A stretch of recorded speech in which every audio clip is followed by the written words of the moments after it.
आज वाली रात धनी तू ही रंगीन करा, सबसे अलग आज वाली तू सीन करा। आज कुछ अलग अंदाज में आवा।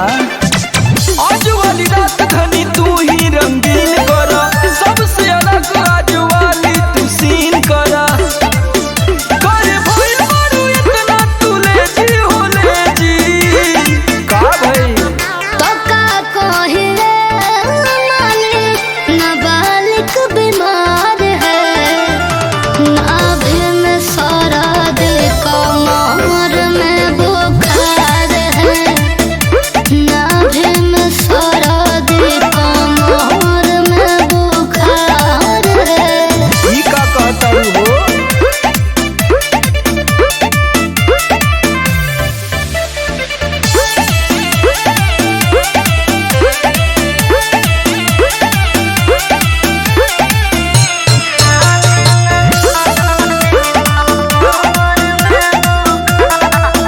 खाली तोहरा के सूझेला मस्ती पिया, कोई चाहेला तू जबरदस्ती पिया।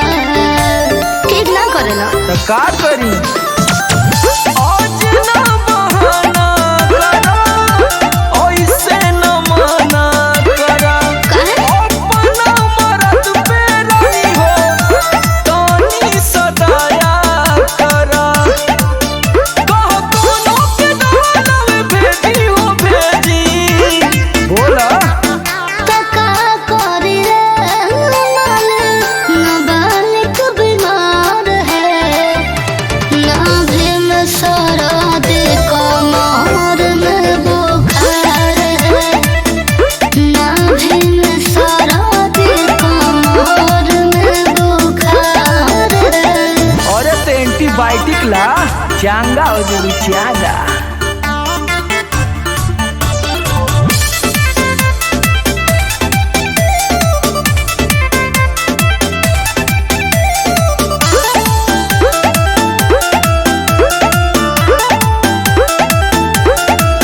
मन करेला डिप्पी तो है रोज पिया, पूरा काले हम काल अपन रोज पिया।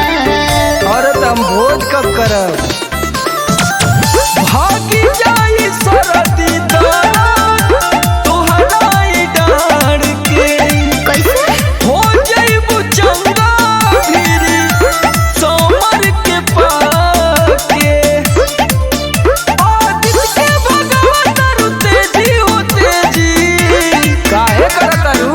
तो कहा करी रे मालिक नाबालिग बीमार है, नाभि में सारा दिल कमर में बुखार है, नाभि में सारा दिल कमर में बुखार है। चला दवाई दी।